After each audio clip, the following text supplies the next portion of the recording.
तुझको हर हाल में पाना है। Good morning friends. Today in this video we are going to learn about the applications of derivatives. जो derivatives हमने पढ़ा उसकी एप्लीकेशंस कहां कहां होती है उसके बारे में हम पढ़ेंगे और उसका फर्स्ट यूज होता है rate of change of variables to calculate the rate of change of variables और we can say derivative as a rate measurer. अवकलज का उपयोग राशियों में परिवर्तन की दर ज्ञात करने में कैसे किया जाता है वो हम सीखेंगे। Derivative as a rate measure, जैसा कि आप जानते हैं dy बाई dx को हम यूजुअली क्या कहते हैं, derivative of y with respect to x। पर हम इसको ये भी तो कह सकते हैं because d denotes small change, तो हम ये भी तो कह सकते हैं change in y with respect to change in x। Similarly अगर मेरे पास लिखा हुआ है dx बाई dt, हमने 11th क्लास में किया था, इसको कहते हैं rate of change of displacement with respect to time, जिसका नाम हमने रखा था वेलोसिटी। अगर कहीं दिया है dv by dt means rate of change of volume with respect to time, तो उसको हम dv बाई dt से ही शो करते थे। तो बेसिकली अब dv बाई dt क्या हो गया, derivative of v with respect to t हो गया। सिमिलरली कहीं दिया ds by dr, rate of change of surface area with respect to radius, तो हम क्या करेंगे, सरफेस एरिया का रेडियस के रेस्पेक्ट में डेरिवेटिव ले लेंगे। Means we can use derivative to calculate the rate of change of variables. अब इसमें वर्किंग रूल क्या होता है, बहुत सिंपल है। आपको हमेशा एक वेरिएबल में रेट ऑफ चेंज दिया होगा, दूसरे वेरिएबल में रेट ऑफ चेंज पूछा होगा। आपका प्राइमरी एम क्या है, इन दोनों वेरिएबल में रिलेशनशिप ले आइए। Find the relation between two variables in which rate of change is given and is to find.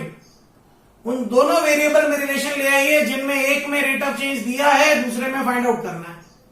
दूसरा काम, differentiate with respect to time और radius whatever given in the question. Question में एक variable में जिस quantity के respect में change दिया है उसके रेस्पेक्ट में डेरिवेटिव ले लीजिए और नंबर 3 वैल्यूज पुट कर दीजिए, will get the answer. It will be very clear if we solve more and more examples. So let's have some examples. Example 1. A square metal plate is expanding such that each of its side is increasing at the rate of 2 centimeter per second. Find the rate of change of area and perimeter when its side is 3 centimeter. एक square metal plate expand हो रही है इस तरह से कि उसकी चारों साइड्स जो हैं वो 2 सेंटीमीटर पर सेकंड की रेट से बढ़ रही है। तो नेचुरली उसका एरिया बढ़ रहा है, उसका पेरीमीटर बढ़ रहा है। मुझे उसके एरिया और पेरीमीटर में रेट ऑफ चेंज लाना है। ऐसे क्वेश्चन में सबसे पहले इनके नेम्स अज्यूम कर लीजिए। Let the side of square plate be a, area be S and perimeter be P. पहला काम हमको चाहिए एरिया और साइड में रिलेशन, और गिवन क्या है वो भी लिख देते हैं। Rate of change of side given है DA by D T is 2 centimetre पर सेकेंड। लाना क्या है, rate of change of area and rate of change of perimeter when side is 3 centimetre. चलिए पहला काम, एरिया और साइड में relation. Area of plate S is side का square A square, DS by D करेंगे। क्यों करेंगे, क्वेश्चन में गिवन है डीए बाई डी। टाइम के रेस्पेक्ट में चेंज हो रहा है इसलिए हमने यहां टाइम के रेस्पेक्ट में डेरिवेटिव लिया। तो ए स्क्वायर का हो गया 2a डीए बाय dt। मुझे ds बाय dt चाहिए जब a इक्वल टू 3 हो, तो मैंने a को 3 पुट किया, da बाय dt को 2 पुट किया, आया 12। यूनिट मुझे क्या लगानी पड़ेगी, जो एरिया की होती है सेंटीमीटर स्क्वायर, नीचे है टाइम तो उसकी यूनिट, तो centimeter square per second. Rate of change of area is 12 centimeter square per second. Area भी इंक्रीज हो रहा है। सेकेंड रिलेशन चाहिए पेरीमीटर और साइड में। पेरीमीटर ऑफ स्क्वायर प्लेट क्या होता है, 4 इंटू साइड, तो 4a। Differentiating with respect to time, again dp by dt is 4 da by dt। So da by dt की वैल्यू डाली 2, ये आया 8। यूनिट, पेरीमीटर की यूनिट होती है सेंटीमीटर, तो सेंटीमीटर पर सेकेंड। तो बहुत इजी है, थोड़ा ध्यान से करेंगे बहुत अच्छे से हो जाएगा। देखिए इसको आप,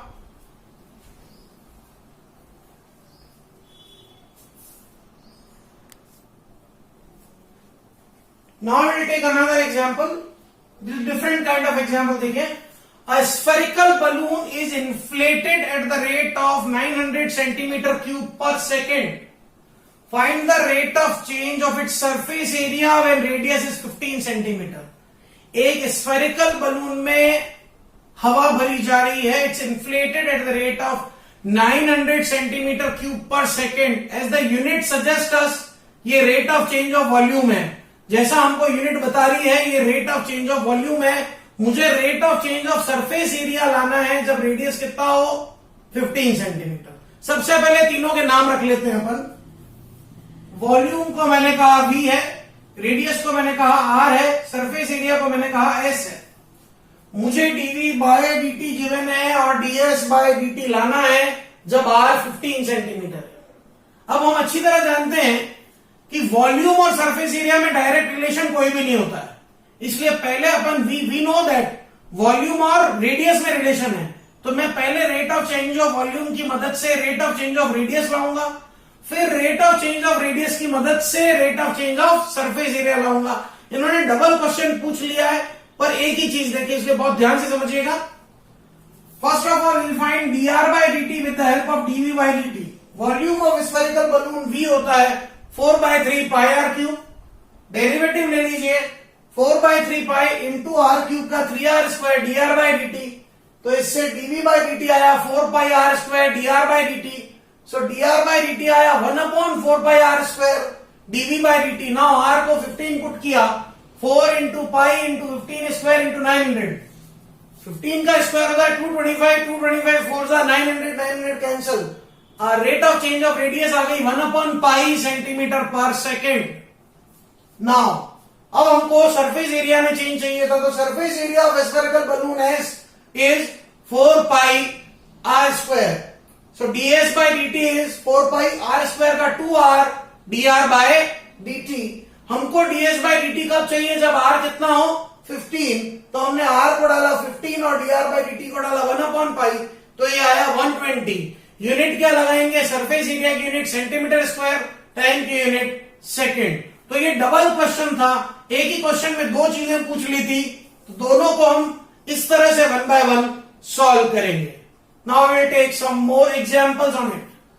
now will take example 3 on this. A 13 meter long ladder is leaning against a wall. If lower end is pulled away from the wall at the rate of 3 meter per minute, find the rate of change of upper end coming down and second rate of change of angle between floor and ladder when lower end is 5 meter away from wall. एक ladder जो दीवार के सहारे रखी हुई है, उसका हमने उसका लोअर एंड को दीवार से दूर खींच रहे हैं, जिसकी रेट दे रखी है 3 मीटर पर मिनट। तो फिर हमको चाहिए कि उसका जो ऊपर वाला एंड है वो नीचे किस रेट से आ रहा है, और जो फ्लोर और लेडर के बीच में एंगल है वो किस रेट से चेंज हो रहा है।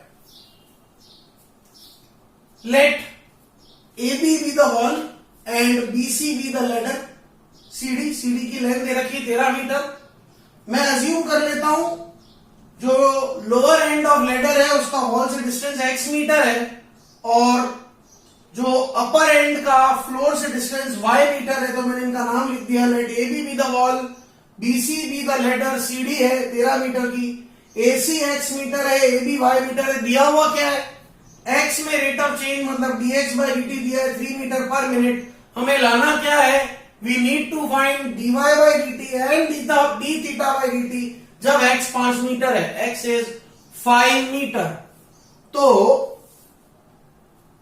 स्टार्ट करते हैं। पहले हमको rate of change of y लाना है, तो फर्स्ट पार्ट हम वो करेंगे, x और y में रिलेशनशिप लाते हैं by triangle ABC. It's very clear, हम मान के चलते हैं कि वॉल और फ्लोर के बीच का जो एंगल है वो 90 डिग्री ही है, तो हम right angle Pythagoras theorem apply कर सकते हैं इसमें, क्योंकि ये एक राइट एंगल ट्राइंगल है।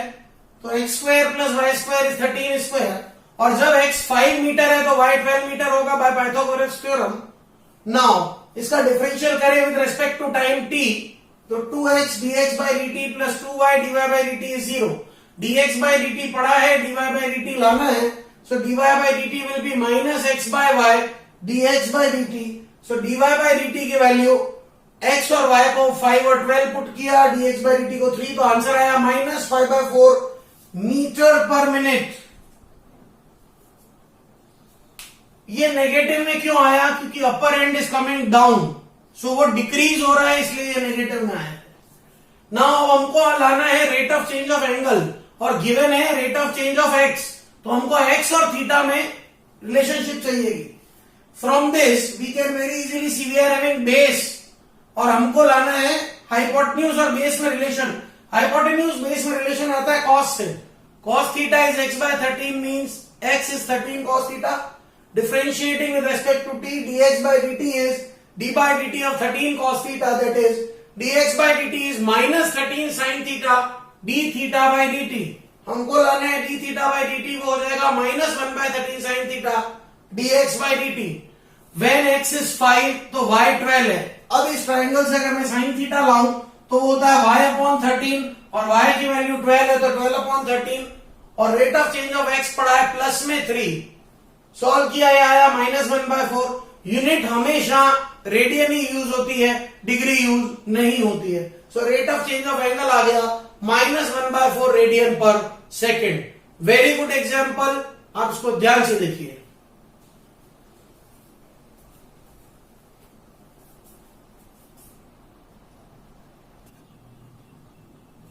Now take another example. Example 4.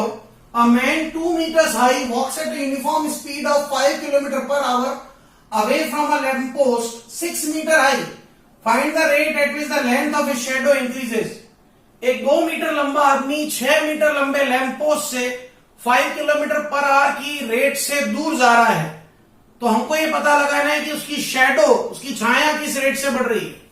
चलिए, let A B be the man and AB be the lamp post and CD be the man. Let the distance between man and lamp post is x meter and the length of shadow CE is y meter. मैंने माना आदमी और lamp post के बीच का distance x metre है और उसके छाया की लंबाई length of shadow y meter है। मुझे दिया हुआ है dx by dt 5 kilometer per hour और लाना है dy by dt। चलिए, since by the figure we can say ये दोनों, ये triangles A B and C D similar होंगे। ये सिमिलर ट्राइंगल की उसी, बिकॉज जिस रेट में हम आगे बढ़ेंगे उसी रेट में शेडो चेंज होगी, तो by the using the properties of similar triangle A B by C D will be A E by CE. Now A E की वैल्यू है एक्स प्लस वाई और सीई की वैल्यू है Y. Substitute किया तो मुझे x और y में रिलेशन मिल गया, that is x equals to 2y। Now differentiating, dx by dt will be 2 dy by dt. So dy by dt is half dx by dt, that is half into 5, that is 5/2 kilometre per our. यहां हमको relation को change करने की, units को same बनाने की जरूरत इसलिए नहीं थी क्योंकि हम रेशियो ले रहे थे। वहां लेंथ ऑफ लैंप पोस्ट और मैन मीटर में थे, पर हमने रेशियो ले लिया, इसलिए कोई इश्यू नहीं था। So the rate of change of shadow आ गई 5/2 kilometre per our. Very good example, आप इसको देखिए बहुत ध्यान से।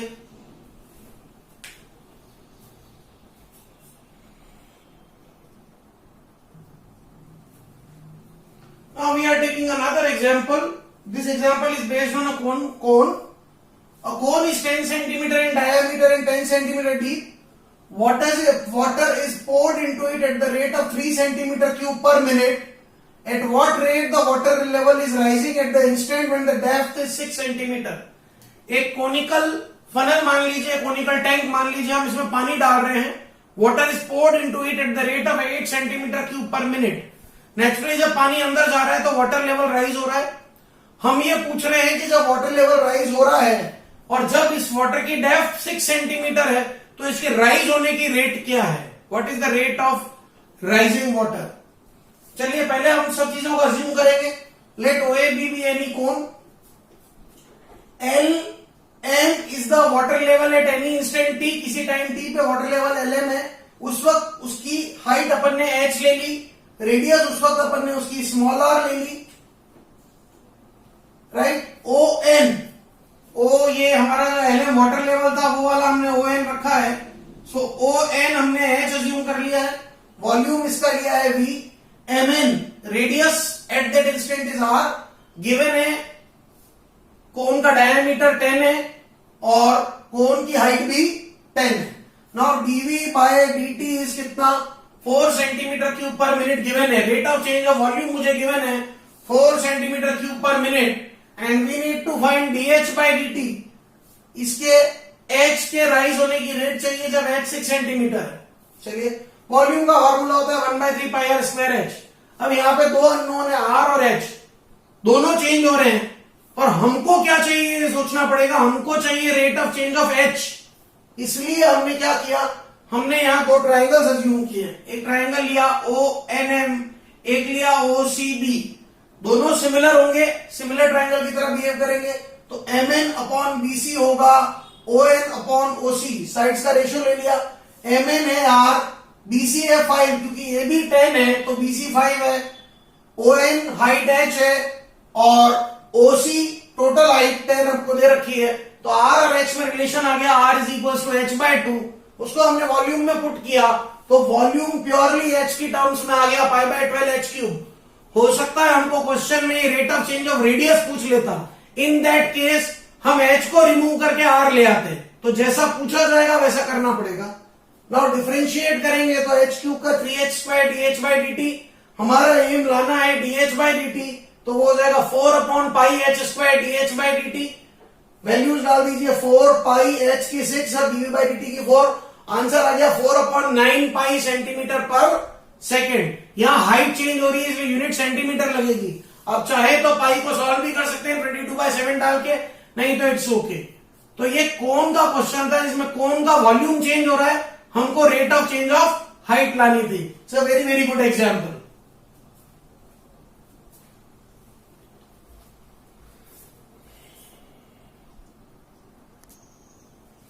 Now we are taking another two different kind of examples.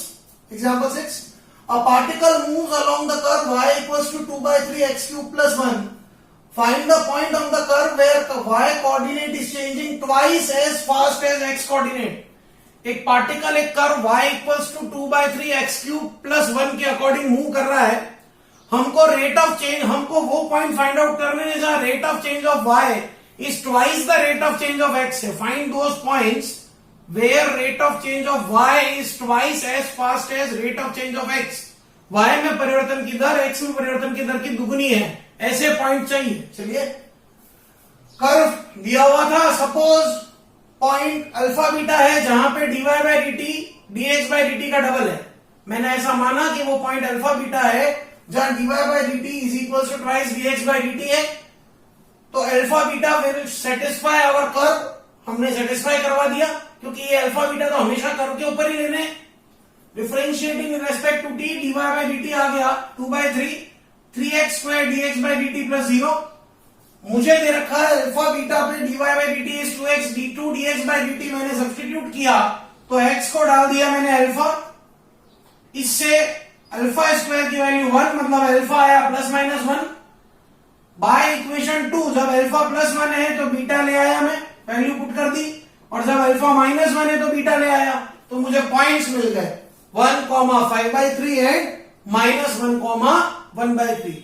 Very simple question but very important question for board examination. आप इसे देखिएगा। नेक्स्ट दो वेरी इंपॉर्टेंट पॉइंट है जो यूजुअली कॉमर्शियल मैथमेटिक्स के पॉइंट्स हैं, but now days common mathematics चलती है कॉमर्स वाले और मैथ्स वाले स्टूडेंट्स के लिए। द वेरी इंपॉर्टेंट नेम्स है marginal cost and marginal revenue. अब मार्जिनल को समझने से पहले आप ये समझिए कॉस्ट फंक्शन क्या होता है। हर कंपनी जो कुछ यूनिट्स प्रोड्यूस करती है, कोई भी आइटम प्रोड्यूस करती है, वो एक फंक्शन डिसाइड करती है वेरिएबल्स, अलग अलग वेरिएबल के ऊपर, कि मैं जब x यूनिट प्रोड्यूस करूंगा तो उसकी कॉस्ट इतनी आएगी। That is called cost function. ये कॉस्ट फंक्शन हमेशा हमारे को क्वेश्चन में दिया होगा। सिमिलरली अगर कोई कंपनी अपनी x चीजों को बेचती है तो उससे उसको रेवेन्यू जनरेट होता है, उसको वो एक फंक्शन के तौर पे लिखती है, that is called revenue function. तो कॉस्ट फंक्शन और रेवेन्यू फंक्शन क्वेश्चन में दिया होगा। हमसे पूछेंगे क्या, marginal cost and marginal revenue. तो always learn marginal cost is what, D by D X of cost function, and marginal revenue is what, derivative of revenue function. जो भी कॉस्ट फंक्शन दिया है उसका डेरिवेटिव ले लेंगे, that will be known as marginal cost, and जो भी revenue function दिया है उसका डेरिवेटिव ले लेंगे, that will be known as marginal revenue. Example, the total cost of X units are given this. Find the marginal cost when 17 units are produced. आपने cost function लिखा, marginal cost आप जानते हो D by D X of cost function है, तो आपने marginal cost निकालने के लिए इसका डेरिवेटिव ले लिया. अब आपको मार्जिनल कॉस्ट चाहिए थी 17 पे, आपने x को 17 पुट करके कैलकुलेशन कर ली. It's a very easy thing. So these are some examples of derivative as a rate measure. आप इन सब एग्जांपल्स को अच्छे से कीजिए. And if you feel any problem you can always message me.